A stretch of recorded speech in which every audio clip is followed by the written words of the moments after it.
오늘 밤 같이 보실 하나님 말씀 갈라디아서 3장 21절에서 22절 보시겠습니다. 306페이지 정도 되겠습니다.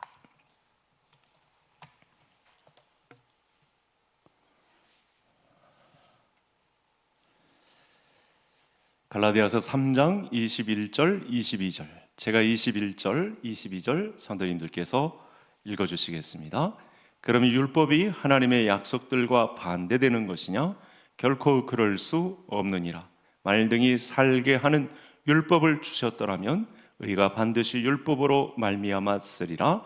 그러나 성경이 모든 것을 죄 아래에 가두었으니 이는 예수 그리스도를 믿음으로 말미암는 약속을 믿는 자들에게 주려 함이라. 아멘. 오늘 밤도 성령이 교회들에게 하시는 음성을 듣고 또 믿음이 굳세어지는 성도님들 되시기를 바랍니다. 오늘은 이 신문, 웨스트민스터 소요리 문답 이 신문이 어떻게 구성되어 있는지 보시겠습니다. 한번 화면을 보시겠습니다. 제가 질문을 하면 성도님들이 밑에 있는 답을 한번 같이 읽어주시면 감사하겠습니다. 하나님은 모든 인류를 죄의 비참함의 상태에서 멸망하도록 내버려 두셨습니까?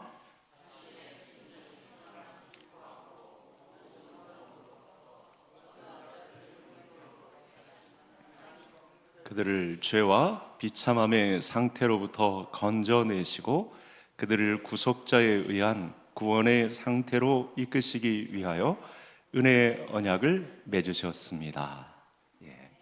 그래서 이 신문의 제목이 은혜 언약입니다. 오늘 22절에 해당하는 내용, 율법과 관련해서 말씀하시다가 22절에 보면 예수 그리스도를 믿음으로 말미암는 약속, 믿는 자들에게 주려 함이라.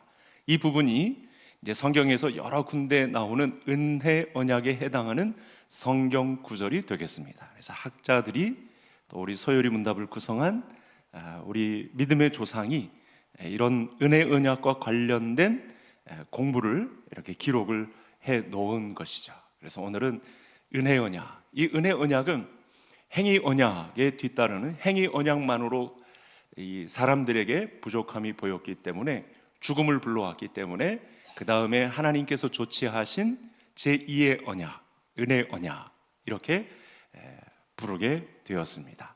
이 은혜 언약이 아니면 우리가 이 자리에 있을 수가 없죠. 그런데 이 은혜 언약은 에베소서 2장에서 또 영원 전부터 하나님의 작정과 계획하심 가운데 진행된 일이라고까지 그 역사와 기한이 상당히 오래된 것으로 우리는 추정할 수 없는 하나님의 이 계획 속에 오래전부터 이미 예비된 문제라는 것을 우리가 섭리라고 하는 부분에서 또 살펴보기도 했었습니다.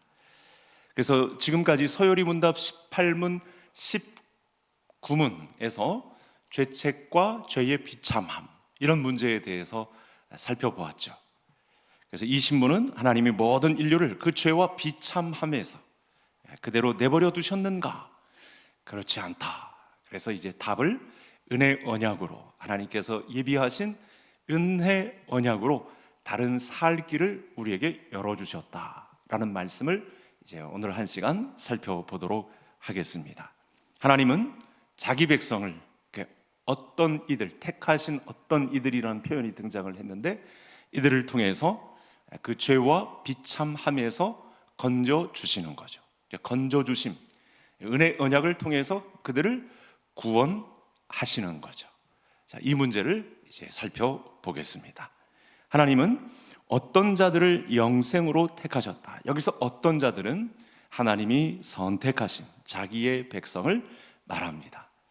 영문에서는 이렇게 그 영문 직역에 가깝게 이 단어를 이렇게 해석했는데 우리에게는 하나님께서 선택하신 자들 이렇게 표현을 하면 되겠죠. 이때 중요한 점은 이 일이 아까 말씀드린 것처럼 영원으로부터 영원 전부터 이르게 되었다. 하나님이 갑자기 순간에 하나님의 감정에 의해서 돌연 기지를 발휘해서 이렇게 예정하신 내용이 아니고 하나님께서 영원 전부터 이 어떤 자들을, 하나님께서 택하신 자들을 건져내시기를 원하셨다라는 말씀이 되겠습니다. 그래서 영혼은 먼 과거가 아니라 시간과 공간을 초월해서 과거와 현재와 미래를 동시에 지배하시고 주관하시는 하나님에 의해서 이 어떤 이들을 건져내시는 일을 은혜 언약 아래서 진행하셨다라는 말씀이 되겠습니다. 그래서 이렇게 설명해야만 하나님은 죄의 조성자가 아니다, 죄를 조장하시고 죄를 만드신 분이 아니라는 오해 속에 하나님이 들지 않게 되는 거죠. 그만큼 사람에게 주신 이 하나님의 형상으로서의 지음받은 인간의 존재가 얼마나 강력하고, 하나님만큼은 아니지만 하나님의 준하는, 하나님의 준한다고 하는 그 형상을 닮은 자의 그 위엄, 그 신자의 위치가 얼마나 대단했었는가를 알 수 있는 대목이죠. 그만큼 허영이 있었던 거죠. 우리를 기계적으로 대하지 않으시고, 우리를 꼭두각시 인형처럼, 로봇처럼 대우하지 않고, 그들이 이 행위 언약을 주셨을 때 그들 나름대로 이 언약을 지킬 만한, 이 언약을 지킬 때는 완전한 순종을 요구하셨던 건데, 그만큼 그만한 능력을 가지고 그 능력을 행사할 수 있는 위치에 하나님께서 아담과 하와를, 첫 인류를 올려 놓으셨던 것입니다. 그래야만, 그렇게 설명이 되어야만 하나님은 죄의 조성자가 아니다, 누군가를 멸망시키려고 작정하셨다라는 이런 오해에서 성부 하나님께서 벗어날 수 있는 것이죠. 영혼은 우리 인간의 인식 범위를 넘어서는 부분이기 때문에 그런 질문들이 쉽게 이해되고 해결되는 것은 사실 아닙니다.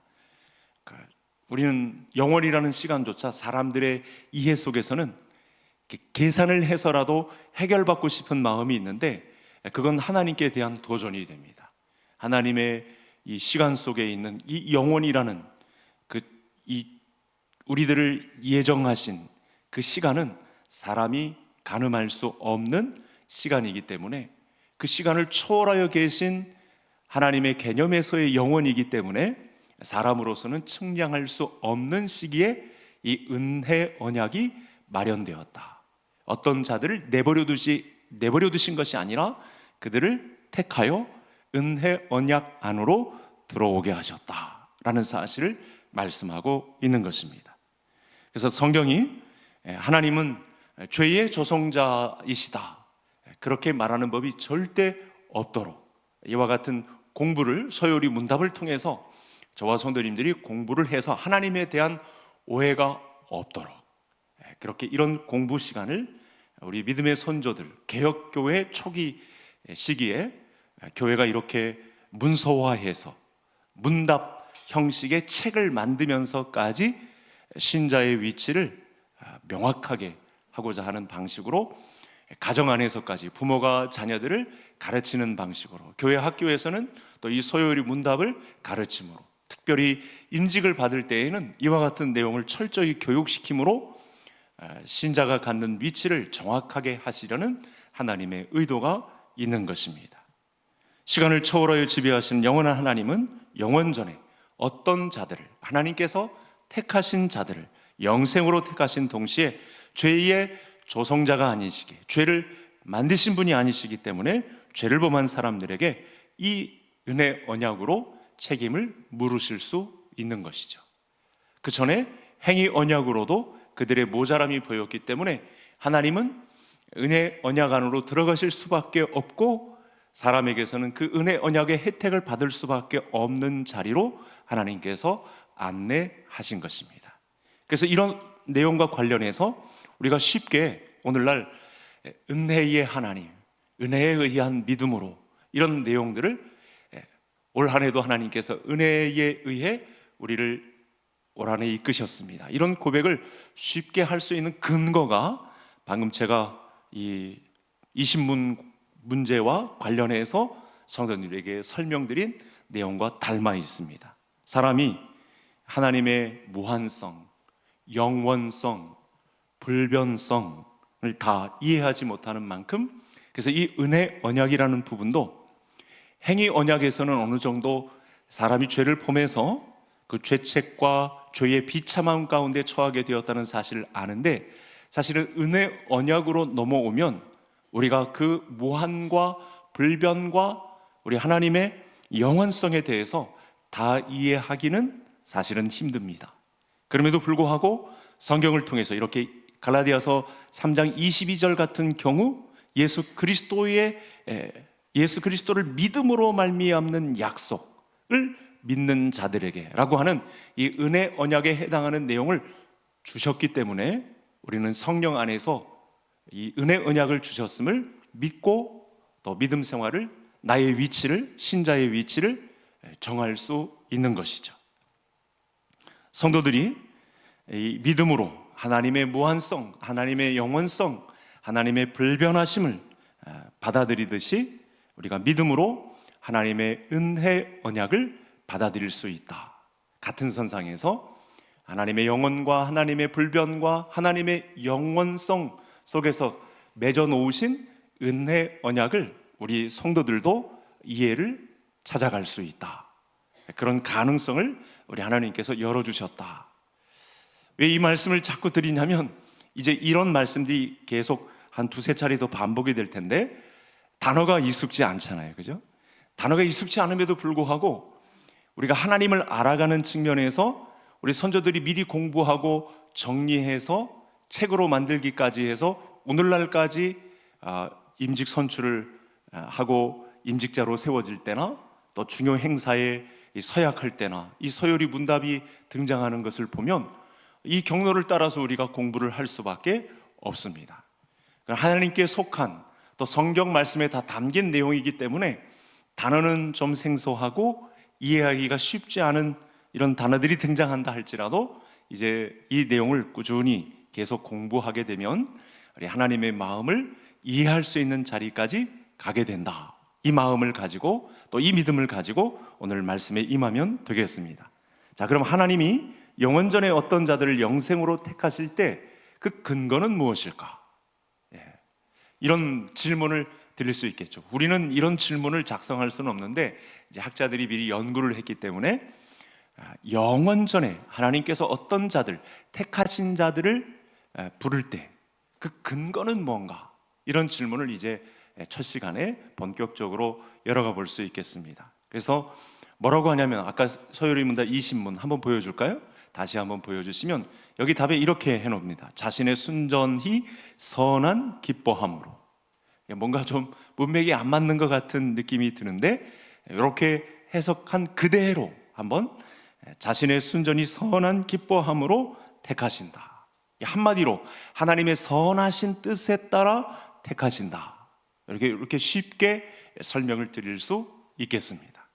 오늘 오직 하나님이 택하신 자들에 대하여 가지시는 순전히 선한 기뻐함만이, 순전히 선함, 기뻐함만이, 우리 택한 자들을 바라보시는 하나님의 순전히 기뻐함만이 이 근거가 된다. 은혜 언약의 근거가 된다. 그래서 이 비슷한 또 책자가 또 있습니다. 서유리 문답도 있고 웨스트민스터 신앙 고백서도 있습니다. 거기 3장에 이런 말씀을 합니다. 순전히 하나님의 자유로운 은혜와 사랑으로 인한 것이다. 하나님의 자유로운 은혜와 사랑으로 인한 것이다. 이렇게 설명을 합니다.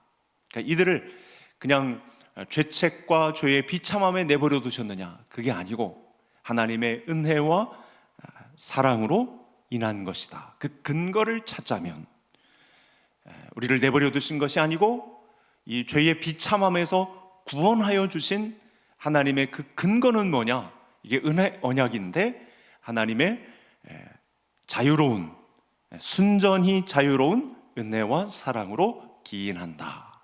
이렇게 설명을 한다는 것입니다. 그래서 성도님들의 이 용어도 이런 성경을 중심으로 연구한 용어로, 그러니까 기도에서나 우리 대화에 있어서나 자녀들에게 말씀을 전수할 때에 있어서나 개인 묵상을 통해서나 우리가 말을 할 때 이런 말을 일부러 이렇게 접붙이는 것이 굉장히 좋습니다. 익숙하지 않더라도 순전히 하나님의 자유로운 은혜와 사랑으로, 이런 말을 우리가 평상시 대화에 잘 쓰지 않잖아요.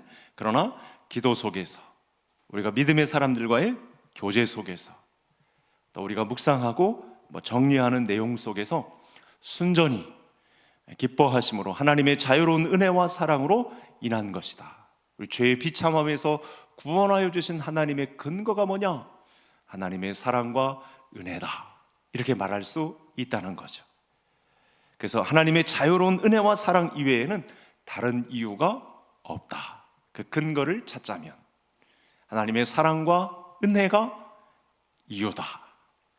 그래서 절대로 택함받은 자들의 신앙이나 선행이나 오래 견디어냄을 보았기 때문에 하나님께서 긍휼히 발동해서 그들의 열심을 보고 은혜와 사랑에 기인하느냐? 그건 이제 교파가 나눠지는 문제가 되는 거죠. 2단, 3단이 갈라지는 문제가 되는 거죠. 그 근거를 바로 잡으면 우리가 바른 신앙을 가질 수 있습니다. 하나님이 이런 선택을 하시도록 영향을 미칠 조건이나 원인이 사람들에게는 없는 것이죠. 피조물에 조금이라도 그런 원인이나 조건이 있다면 사람의 열심이 또 발동하는 부분이기 때문에 그건 천주교식 믿음이 되는 것입니다. 그러니까 우리를 건져냄에 있어서 그 구원을 사람의 열심, 사람의 오래 참음, 사람의 인내, 사람 편에서의 공로, 이런 것들, 노력, 수고가 가미되었다라고 하면 이런 설명을 절대 할 수 없다는 거예요. 근데 여러분, 건전한 교단이라고 들어와 있는 순복음 계열이나 심지어 감리교, 통합 측 일부에서는 이런 부분을 예배 속에서 말씀을 전하는 순간에 있어서 강조할 수 있습니다. 그러니까 요즘 이 시대에 가장 경계해야 될 문제가 뭐냐면 교회의 집단화 같은 것. 교회가 사람을 많이 모아서 정치에나 경제에 영향을 미칠 정도의 그런 내용을 갖추는 것. 이거 굉장히 위험한 수준의 행동들인 거죠. 우리가 개혁교회의 신앙을 가진 믿음의 성도들은 집단화하는 게 아닙니다. 하나님과 1대1로 개인화된 신앙을 가지고 서야 되는 것입니다. 집단화되면 세력을 가지고, 권세를 가지고 이 세상을 상대하기 때문에 세상이 꼬입니다. 세상의 힘이 막 스며들기 시작합니다. 그러면 교회가 어지러워집니다.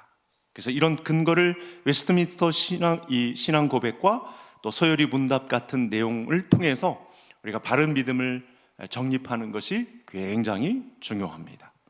그래서 하나님의 이런 선택을 하시도록 원인에 영향을 줄 조건이나 원인은 사람에게서 없다, 찾을 수가 없다. 오직 하나님의 사랑과 은혜에 기인하는 것이다. 원인을 찾자면, 피조물에게 조금이라도 그런 원인이나 조건이 있다면 하나님의 은혜와 사랑이 순전하다고도 할 수 없다. 하나님의 기뻐하심도 아니다. 그래서 18문에 자꾸 20문을 정리를 잘 하려면 18문, 17문부터 18, 19문까지 이 죄책과 그리고 죄의 비참함이 가져오는 결과에 대해서 우리가 자꾸만 살펴봐야 되는데요. 이 죄가 가져온 죄책과 원의의 상실, 그리고 전적 부패, 이런 부분들을 이야기했거든요. 18문에서. 19문은 이 죄의 비참함이 가져온 하나님과의 교제의 상실, 하나님과 친밀한 밀접한 관계를 가질 수 없는 상태에 이른 것, 또 이생에서의 비참함, 그 최고조가 뭐죠? 죽음에 이르는 것, 결국은 죽음을 맛보는 상태, 그 다음에 이제 영원한 지옥의 형벌, 이런 것까지 이제 18문에서 이런 이야기들을 합니다. 19문까지. 그래서 하나님은 이런 죄의 비참함의 상태에 있는 사람들을 지옥의 형벌을 받아 마땅한 자리에 이른 그 행위 언약을 깨트림으로 지옥의 형벌을 받아 마땅한 인생들에게 하나님은 나몰라라 하지 않으시고 순전히 기뻐하심으로 그 사랑과 은혜에 기인하는 구원으로 우리를 건져내시기를 기뻐하셨다. 구원의 상태로 이끌기를 원하셨다. 이 내용이 은혜 언약이다. 이렇게 표현을 하는 것입니다. 그래서 죄의 비참한 상태에 빠진 사람은 자신을 스스로 구원할 능력이 없는 상태에 있기 때문에 하나님의 도움만이 유일한 해결책이다. 하나님에게서만 기인한다. 구원의 근거는 하나님의 사랑과 은혜다. 그래서 구속자에 의한 구원을 하나님이 준비하시고 하나님이 실행해야만, 그러니까 이 하나님의 사랑과 은혜 안에는 구속자가 살아계시죠. 하나님이 준비하신 실제로 사람이 되실 그 구속자를 하나님께서 실제로 예비해 놓으시기도 합니다. 이를 위해서 영원 전에 어떤 자들을 영생으로 택하신 것이다. 이것이 은혜 언약이다. 믿을 수 있기를 바랍니다. 자, 하나님은 영원 전에 택하신 자들을 죄의 비참함의 상태에서 건져내신 이 구원의 상태로 이끌기 위해서 어떤 방법을 택하셨냐? 그것이 바로 선택한 자들과 맺은 은혜 언약이다. 이렇게까지 계속 맞출 수 있습니다. 은혜 언약을 묵상하게 되면 우리의 비참함에 이르게 된 상태가 하나님의 은혜 그 사랑에 의해서 정상 궤도에 올라가는 모습을 자꾸만 살펴볼 수 있는 거죠. 22절, 예수 그리스도를 믿음으로 말미암는 약속을 믿는 자들에게 주려 함이다. 이런 말씀들이 가능해지는 거죠. 사도 바울에게 앞서서 설명이 된 것이고, 성령의 영감을 통해서 기록되는 놀라운 선물을 바울이 받은 것입니다. 자, 앞서서 우리가 행위 언약을 다룰 때 살펴보았는데, 언약은 하나님 자신이 자기 스스로 낮추셔서 자녀들의 순종에 대해서 축복과 상급을 주시겠다. 이렇게 순종하면 내가 축복과 상급을 주겠다라고 한 것이 행위 언약이었습니다. 그래서 피조물은 하나님께 절대적인 빚을 졌습니다. 하나님과 피조물 간의 거리는 너무 멀어서 피조물이 스스로 무엇을 했으니 이런 상을 주십시오, 또 이렇게 할 수도 없었습니다. 하나님이 아담과 맺은 행위 언약의 조건은 사람 편에서 무조건 완전한 순종이었죠.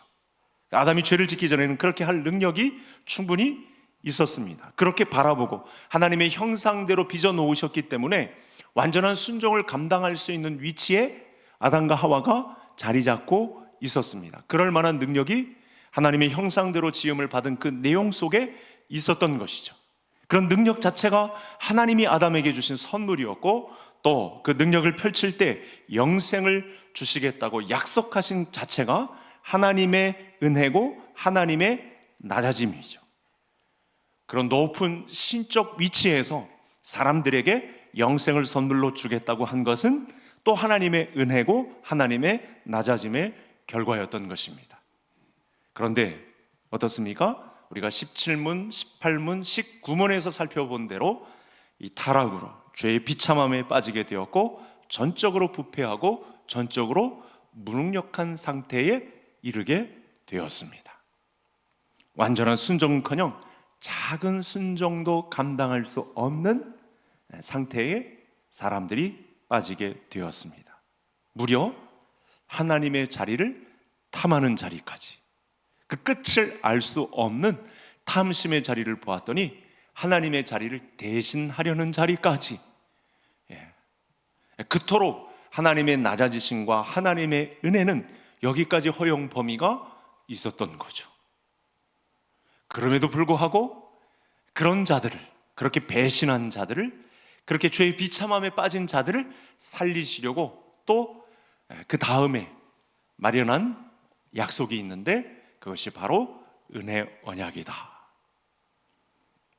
여러분, 죄를 안 짓는 것이 불가능한 존재가 어떻게 완전한 순종을 감당하겠습니까?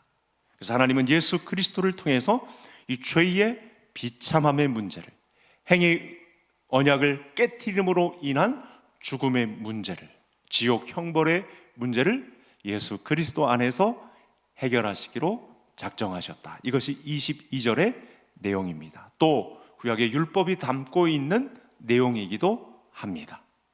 구속자이신 예수 그리스도는 죄책과 전 속성의 부패로 이 문제를 해결해 주시기 위해서 사람이 되시어서 고난을 받으시고 십자가에 못 박아 죽었습니다. 이 죽음은 사람들의 죄값과 더러움을 대신 짊어지신 대속의 죽음이었죠. 하나님이 영원전에 택하신 어떤 자들은 예수님이 죽음으로 획득하신 구원을 믿고 그리고 이 구원을 받아들이는 자들입니다. 바로 이 자들이 어떤 자들입니다. 하나님이 택하신 어떤 자들, 하나님이 선택한 자들, 또 우리는 다르게 부르죠. 자기의 백성, 하나님이 택하신 자기의 백성, 이렇게 부릅니다. 여러분, 이 말이 우리 귓가에 들리기 시작하면 믿음에 가까이 있다고 생각하시고 더 담대한 믿음으로 무장되어야 되겠다, 이런 도전을 받는 이 수요 예배가 될 수 있기를 바랍니다. 그런데 죄로 인해 전 속성이 부패해졌고 지식과 의와 또 거룩함을 잃어버려서 지정의가 완전히 다 오염된 이들이 어떻게 예수 그리스도의 구속적 가치를 알 수 있을까? 근데 감사하게도 이 사람의 또 오래 참음과 사람의 노력과 수고가 아닌 하나님의 낮아지심과 하나님의 은혜 또 동원되는 사랑으로 인해 이 일이 가능해진다고. 그러니까 사람 편에서가 아닌 하나님 편에서 일으키시는 그 약속의 집행을 통해서 하나님의 또 열심, 하나님의 낮아지심을 통해서 이와 같은 길은 충분히 가능해진다고 성경은 말씀하고 있다는 거죠. 그리스도가 얻은 구원을 성령을 통해서 택한 자들에게 적용시킵니다.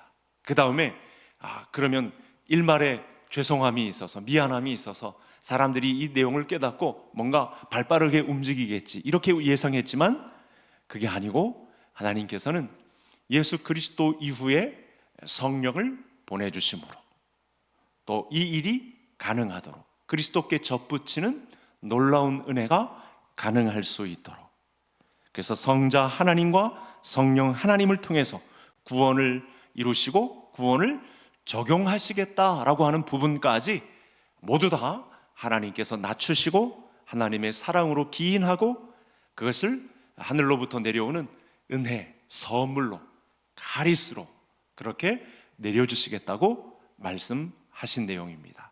그래서 우리가 그동안 아마 이 갈라디아서 3장 22절 같은 경우는 그냥 흘려보냈을 가능성이 굉장히 높습니다. 근데 모든 구절이 마찬가지입니다. 거의 신약 성경 안에 특히 서신서는 은혜 언약으로 꽉 차 있다고 보시면 됩니다. 그리고 말씀 자체이신 예수님께서 사복음서를 통해서 빨간 글씨로 주신 예수님의 모든 말씀은 은혜 언약의 실체가 된다, 이렇게 보시면 정확합니다. 우리의 죄의 비참함 속에서 건져내신 말씀 자체이신 예수 그리스도의 은혜를 경험할 수 있는, 은혜 언약을 몸소 내 몸에 짊어질 수 있는 놀라운 말씀이 기록되어 있는 것이죠. 여러분, 앞뒤 분간을 제대로 못하는 우리가 어떻게 이 하나님의 죽음의 가치를 알겠습니까? 그런데 이 지정의를 잃어버린 완전한 불순종에 의해서 살아날 기력조차 없어진 이들을 하나님께서는 자기의 성령을 또 그리스도 다음에 보내주심을 통해서 그리스도를 알고 그리스도를 믿게 하셨습니다. 하나님이 이 행위 언약 다음에 그대로 내팽겨치지 않게 하시고 그들을 지옥 형벌 그 판결에 당장에 넘겨주지 않으시고 은혜 언약을 맺으심으로 그들에게 또 살 길을, 영생의 길을 성령을 통해 열어주셨습니다. 자, 그러면 이 웨스트민스터 서열이 문답과 함께 아까 제가 웨스트민스터 신앙 고백서도 있다고 그랬죠? 여기 7항 3항 7장 3항에 있는 은혜 언약, 서열이 문답 20문이 은혜 언약을 설명하고 있고 웨스트민스터 신앙 고백서에서도 7장 3항에도 이 은혜 언약에 관한 설명이 있습니다. 한번 볼까요? 제가 준비해 왔는데 다음 화면 한번 보시겠습니다. 좀 긴데 우리 같이 한번 읽으면서 성령의 감동이 있도록 한번 같이 읽어보겠습니다. 사람이 타락함으로 스스로 그 언약에 의해 생명을 얻을 수 없게 되었는데 주께서는 그 기쁘신 뜻대로 은혜 언약이라 칭하는 둘째 언약을 맺으셨다. 여기서 하나님은 죄인들에게 예수 그리스도에 의한 생명과 구원을 값없이 제공하셨고, 그들이 구원을 얻도록 그를 믿을 것을 그들에게 요구하셨으며, 영생으로 정해진 모든 사람에게 성령을 주어 그들로 하여금 믿기를 원할 뿐만 아니라 믿을 수 있게 하기를 약속하셨다. 그래서 여러분, 이 부분은 우리 개성교회가 속한 개혁교회들이 이 입술의 고백을 통해서 고백하는 아주 중요한 신앙 고백의 꽃입니다. 완벽한 이 핵심 진리입니다. 그래서 제가 이렇게 막 노란 글씨로 이렇게 막 표시를 해온 것인데요, 그래서 조금 더 남은 시간 조금 더 이 문제를 조금 더 살펴보겠습니다. 아담의 타락으로 온 인류는 죄와 비참함에 빠졌습니다. 이건 부인할 수 없는 사실입니다. 죄책과 전 속성의 부패, 하나님과의 이 교제 상실, 이 생에서 겪을 수 있는 모든 비참함, 그리고 죽음 이후에 그걸로 끝나는 것이 아니고 영원한 지옥의 형벌까지 이렇게 받게 된 것이죠. 엄청난 손해입니다. 하나님께서 그 형상대로 지어주셨음을 유지하지 못하고 완전한 순종에 이르지 못한 결과, 그럴 능력이 있음에도 불구하고, 그렇게 창조하신 선물이 우리에게 있었음에도 불구하고 하나님의 자리를 탐했기 때문에 끝에는 영원한 지옥의 형벌로 마감할 수밖에 없는 자리에 우리가 가 있었죠. 지금이 그 상태의 그 여파가 우리에게까지 아직 있습니다. 전적으로 무능력한 그들은 온전히 순종할 수 없게 되었고, 이 행위 언약이 약속하는 생명 또한 얻을 수 없게 되었습니다. 이것이 이제 17문, 18문, 19문에서 계속 살펴본 내용입니다. 하나님은 아무 이유 없이 자신이 순전히 선한 기뻐함으로 택한 자들을 구원하려고 이렇게 비참함에 몰린, 비참함에 꽂힌 이 지옥의 영원한 형벌을 받을 수밖에 없는 자들을 향하여 두 번째 약속을 맺으십니다. 그게 뭐라고요? 은혜 언약. 두 번째 언약을 맺어주십니다.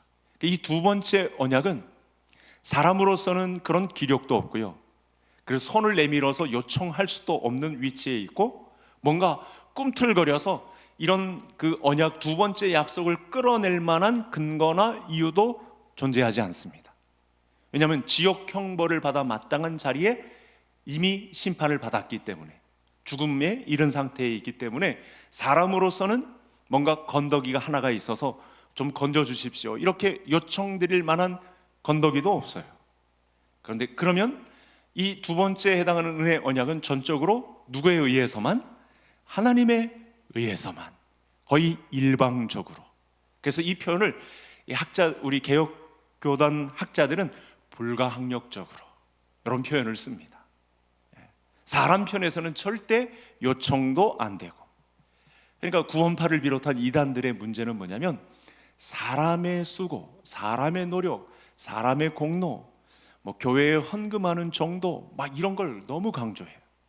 사람이 집단화해서 세력을 갖는 권세, 이런 것에 방점을 두어요. 그럼 교회는 더 이상 교회가 아닙니다. 바로 이 신앙이, 이 은혜 언약이 설명되어야 믿음의 사람은 자기 신자의 위치를 정확하게 알고 하나님 앞에 경외심을 가지고 그때부터 서게 되는 것이죠.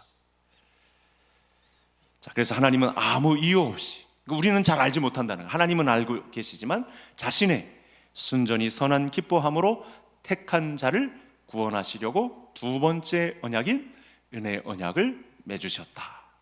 그래서 하나님은 피조물에게 어떤 이유나 근거도 요구하지 않고, 그들의 수고나 그들의 인내심의 발동도 요구하지 않고, 그들이 진력을 짜서 땀을, 눈물, 콧물, 모든 열정을 다 쥐어짜서 낼 만한, 털끝만한 그런 수고를 요구하지 않으시고, 오직 스스로 기뻐하심 가운데, 하나님만이 가질 수 있는 스스로 자원함 가운데 두 번째 언약인 은혜 언약을 맺으셨다.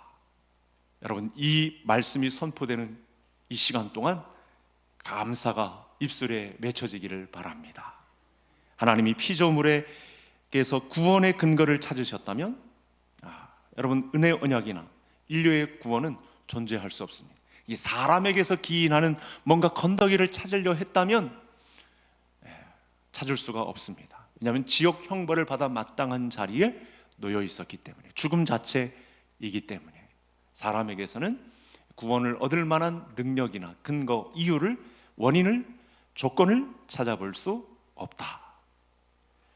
그래서 하나님은 전적 부패와 전적 무능력에 빠져 스스로 생명을 얻지 못하는 어떤 자, 자기의 택한 자, 자기 백성을 위하여 예수 그리스도의 탄생과 예수 그리스도의 고난과 예수 그리스도의 십자가와 죽으심과 부활로 생명과 구원을 획득하게 하셨습니다.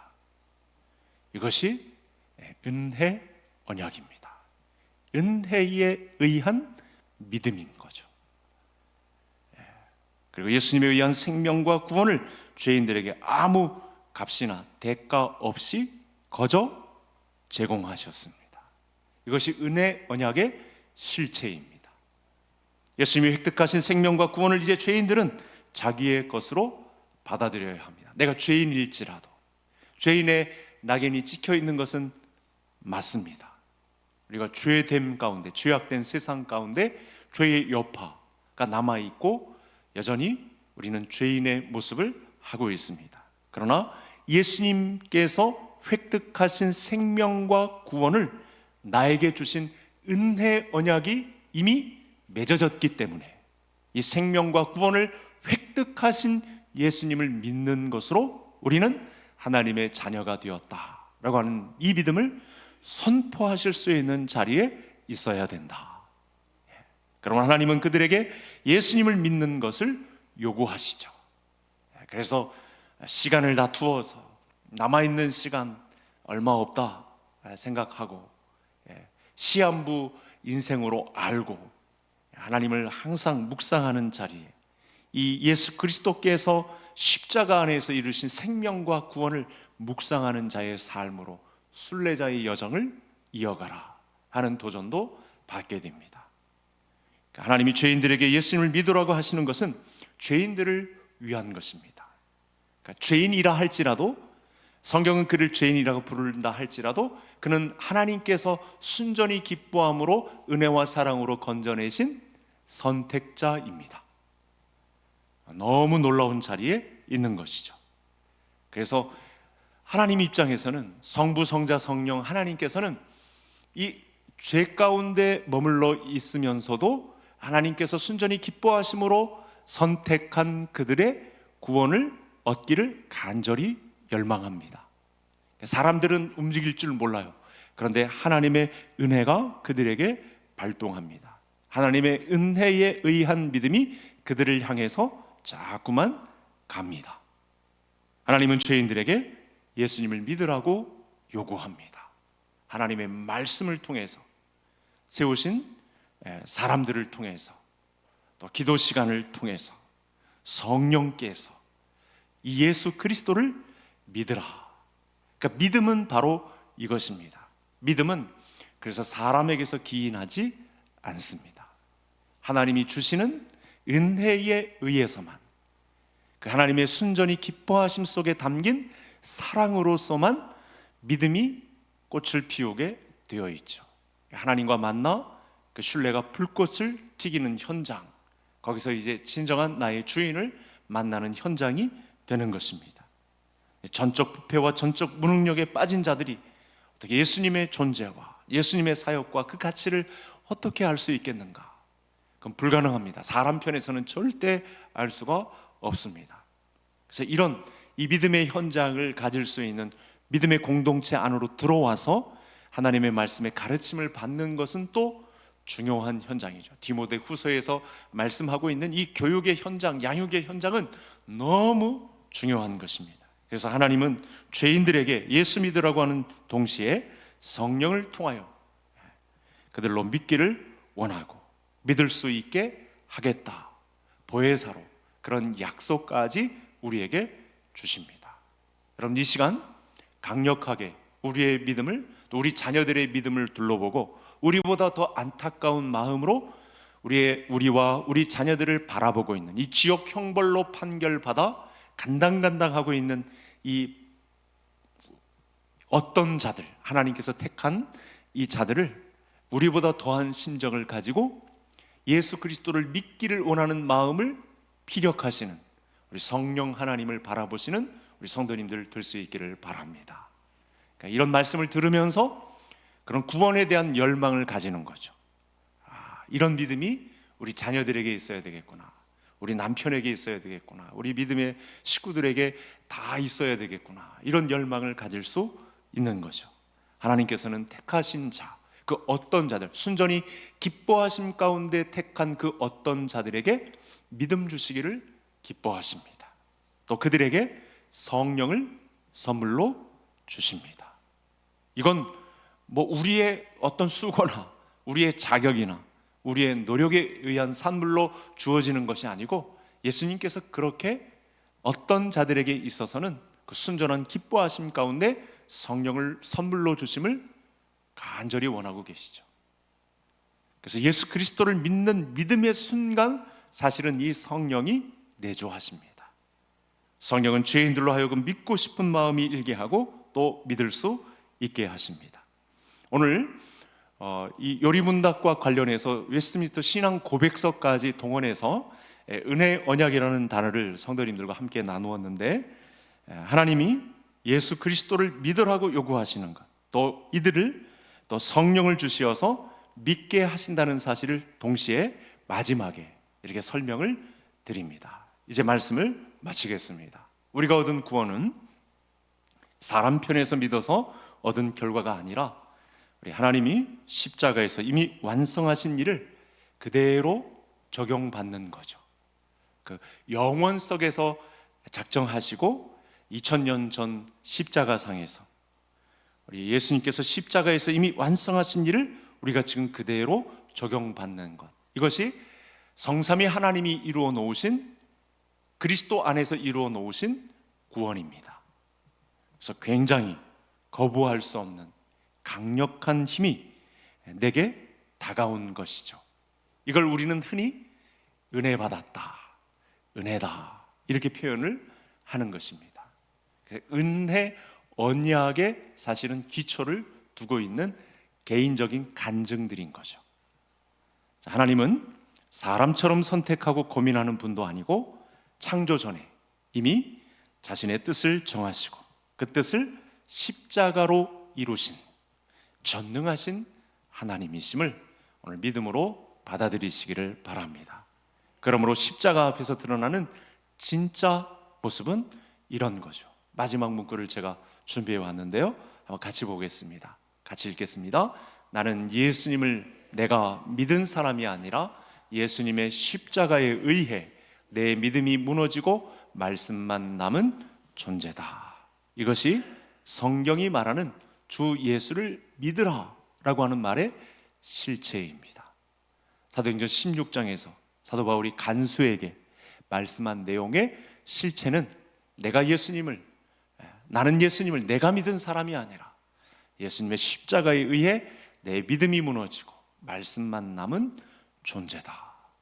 이 불가항력적인 하나님의 은혜가 오늘 예배에 참여한 모든 성도님들과 가족 모든 식구들에게 설명되고 우리를 찾아와 상대하시는 하나님의 설득 가운데 같은 믿음을 가지고 순례자의 길에 오르는 우리 모든 개성의 가족들 될 수 있기를 주의 이름으로 축복합니다.